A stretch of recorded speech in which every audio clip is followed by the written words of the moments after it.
What is up, everybody? This is Trenton with SallySpitReport.com with Gerard from Darkness Divided. How you doing? I'm doing good, man. I'm literally a piece of sweat right now. Piece of my own self, dude. I feel like I'm at, like, if you guys haven't seen our episode of Bands Interview Bands with Kramer from Forevermore and Gerard, they talked about the downpour we had, and my shoes have gone from black to brown, and I actually bought some of your shorts for the rain, actually. So, that's what I'm talking about.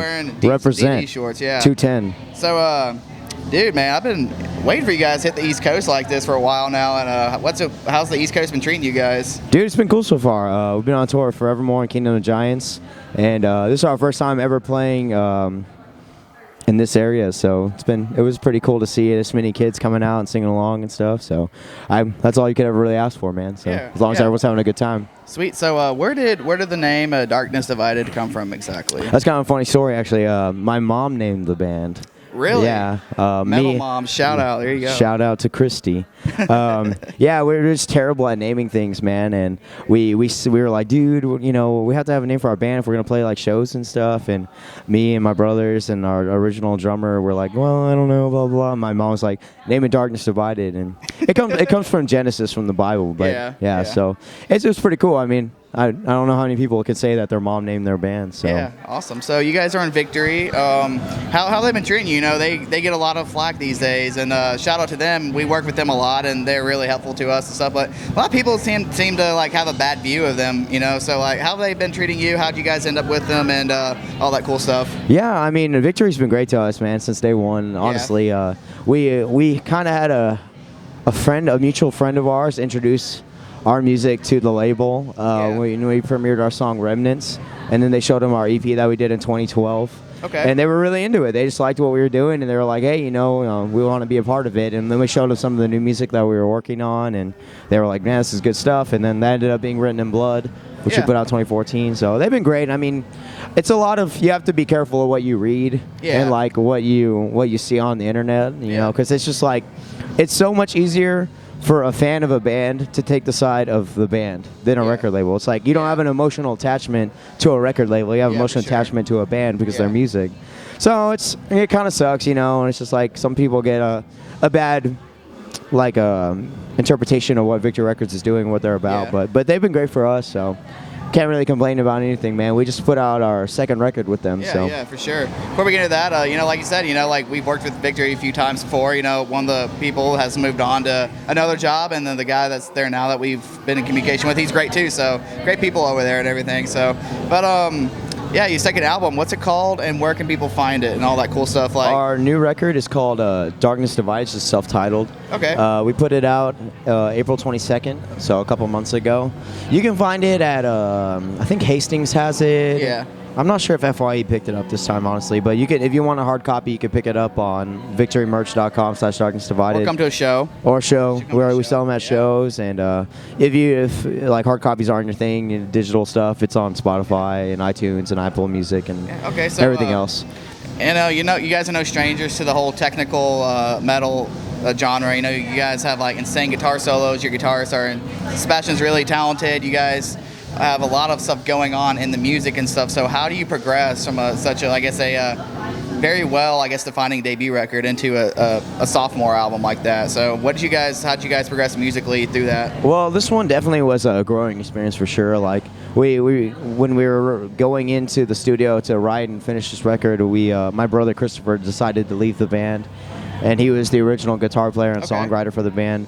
And so that kind of gave us a little bit more room to collaborate more collectively as a group, and with the adding of Hayden on drums, and Sebastian got to write a lot of the riffs and stuff. We still worked with him. We recorded the whole thing at my house, actually. He produced it, my brother Christopher.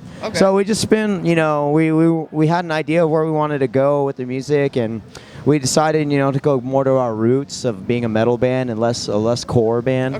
So that just meant it's like buckling down, and we spent a couple of months really bouncing any idea we ever really had, and I think you can hear it on the record. There's a little bit of a difference between even a little bit of a genre difference in between the first and second one. But I love it, man. I mean, the guys collectively we like the second one a lot more, and it's cool to cool to listen to it and get that reaction from other people as well. Okay, so awesome. It's been cool. Now, one thing that a lot of people may know about you, and you probably get this question in an interview, and all that. You probably know what's coming. You guys, talk about Jesus and stuff on stage, just sing your music. So, do you guys stick to the Christian label? Are you guys considered yourselves a Christian band, or what do you do with that? And how do you incorporate that to where it's not an off-putting type of way? Sure. Like I say on stage every day, and like when I meet people in real life or online and stuff like that, we never want people to feel judged or anything like that. Like, a lot of times I meet people who come to shows and that I've met in life in general, and they just like, I tried, Christianity. I tried this out. I went to church once, and people look at me weird because I wear black or I have tattoos or, I'm just kind of like, not what they are. Yeah. And so it's for us, it's like we do everything we can to like make our shows a fun and inviting environment. And same thing with the records, like I never want to write anything that's like putting like a bad taste in someone's mouth, because a big part of Christianity is, people seeing what you're doing and wanting to be, wanting to understand that. And that's all I ever want for people to do, is to like find out a bigger sense of truth and a sense of purpose in life. And if I can help people along that way, then that's all I could ever ask for. Okay, sure. awesome. Another thing that's going on within the music scene today is that a lot of bands have issues with the crap getting stolen out of their vehicles and the trailer. So what are some things you guys have done to, I guess, be more aware or prepare yourselves, or I guess try to preventive measures to keep your stuff from getting stolen? Well, it's just like, you got to be careful with anything you do. You can't park on the wrong sides of towns, and some towns, are notorious and a little bit more sketchy than the other ones. But like on our last tour, we did a headliner for when our CD came out with this band called Come and Rest and Death of an Era. Oh, Come and Rest, I like those guys. Oh, they're awesome, man. They both got their vans broken into on that tour. Oh, yeah. Just because this area of Chicago is just not that great. So we parked in a neighborhood, a nice one with a light and under a street light where the camera and stuff. So just like, you got to be careful where you park. And lucky for us, like, we don't pull a trailer. So I saw that you guys have a big van, I guess big red van or whatever. So if you're gonna break into our van, it's kind of hard to get into it in the first place. It's got a alarm system where if you even were to hot wire and stuff, it would kill the engine. Oh, wow. So just stuff like that. And like, it's not the normal look, It's not like a 15-passenger with a trailer, which just screams like, oh, that person's in a van, like. So it's just kind of just like a cargo van. And I think that's helped us out a lot too, like keeping people like, to think that it's not like going to have a ton of musical equipment and stuff. So just little things like that, you know, like. So we're pretty fortunate to have the setup that we have. Yeah. Now you guys are out with Forevermore right now for their integral CD release tour and everything. So what do you guys have coming up after this tour? I can't tell you, man. Another tour. I'm so excited for our next tour. It's definitely the biggest thing we've ever done. We'll be doing another full U.S. in the fall, and we're actually gonna play some Canada shows too. Okay, so you're going out with Jay-Z and Eminem and Beyonce. I am. We got the tour rumor today. I am Beyonce. So. You are. Oh wow, Beyonce. Yeah. Okay. You heard it first on Southeast Fit Report. Gerard is actually Beyonce. Yeah, all the single ladies, put your hands up. What can you talk about? Any? No, it's just any other stuff that's going on with Darkness Divided that we've Well, the record's been out for 2 months, so we're still kind of letting that soak in for people and stuff. We're gonna hit this full U.S. tour. We're planning to hit a couple more big U.S. tours throughout the beginning of next year and throughout the going on. Okay. But in between that, we've kind of had some ideas and started writing and some stuff already. But I don't think we'll put out any new music for a good while. Yeah. But the thought process is already there. Like that I feel like that part of your brain doesn't really stop. So we might have some cool little B-side tracks that we're gonna release, but still in the works. But besides that, then just tour a whole lot. Yeah, and that's what we'll be doing. All right, sweet. So I got some fun ones for you right here. Cool. Are you playing the new craze that is Pokemon Go? I am, man. What is your, I guess, Team Valor for life. Instinct over here. Team Valor. Team this. Instinct. I don't even know what that is, man. What is your what is your most rare Pokemon you've caught so far, and what is your most strongest that you have at the moment? Okay, I'm not that good, honestly. Okay. What's the rarest? The rest of the guys are like on level 17 already and stuff. I'm on level I think 11. At the moment. When yeah, this comes at out, the you could be moment. 25. You That's never know. true. I'll probably be on level 58 Yeah, you by guys that are time. toured. I mean, you guys get to see all the cool stuff, catch everything. Dude, I'm the merch guy too, though. So I'm always like, I love talking to people and stuff. So Yeah. I'm not mad about it. But they have like all day long to go and catch Oh, Pokemon yeah, and yeah. stuff. So, but I spent a couple hours today playing, walking First around huge Charlotte. ride and for stuff. being a merch guy, not catching Sure, sure. Pokemon. Like. I know. So what's your favorite one you got so far? Well, I just caught a Dratini, and Dragonite's my favorite Pokemon, Okay. so I want to get a your way there. Dragonite. Yeah. Besides that, my Flareon's my strongest Pokemon.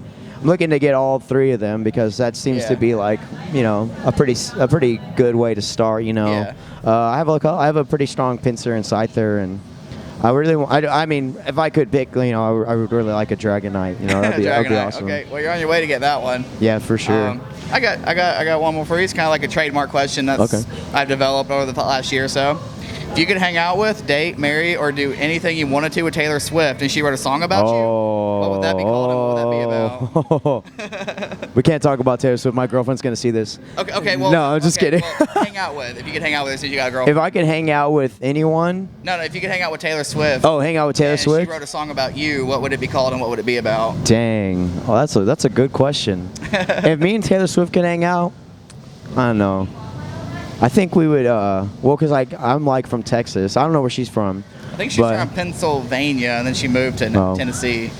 Okay. Well, I just assumed she was from the South. Yeah. Because she's like country or whatever. But I guess we could go like, you know, have a bonfire or like have a jam sesh. You know, I play like a lot of acoustic guitar at home and Okay. stuff. That'd be kind of cool. Serenade each other. You could play an acoustic guitar. While I she would probably writes just about- never talk in front of her, dude. I'd be too nervous. She would sing the whole time, and I would she'd just be like, I'd be this sweaty. So she'd just be like, he's too quiet. Or, Yeah, or probably. He's yeah. real quiet. And then I think the song would be Shy Guy Nard. And Kramer's about to get naked right here. Ooh, another good one for the interview. Oh, here we go. There he is, swooping Kramer's in. back. All right, man. It was great talking to you today, and glad we finally got to catch Yeah, up. and dude, everything thanks for after coming being out to a connected couple on Facebook shows. for like 3 years now, 3 or 4 years. It has been a while, yeah, man. he's been a Facebook homie, but for like 4 years now or so. It's been a long time, It's been man, a long yeah. time, yeah. Yeah, but yeah, thanks for doing this today, and looking for seeing what you guys have in the future. All Dude, that. thanks for having us, No man. Thanks for problem. coming out to a couple No shows, problem. dude. Nice to meet you in You real too. life. Yeah, yeah. Thank Say you it. so much, Nard. Team Nard. Trenton with Team Southern Nard and Support. Team Here's, Valor represent Here's 210 a City. from Darkness 210. Divided, the Nard Squad. So hashtag Nard Squad. Hashtag There Nard you go. Squad. Follow me on Vine. Just kidding. I don't have one.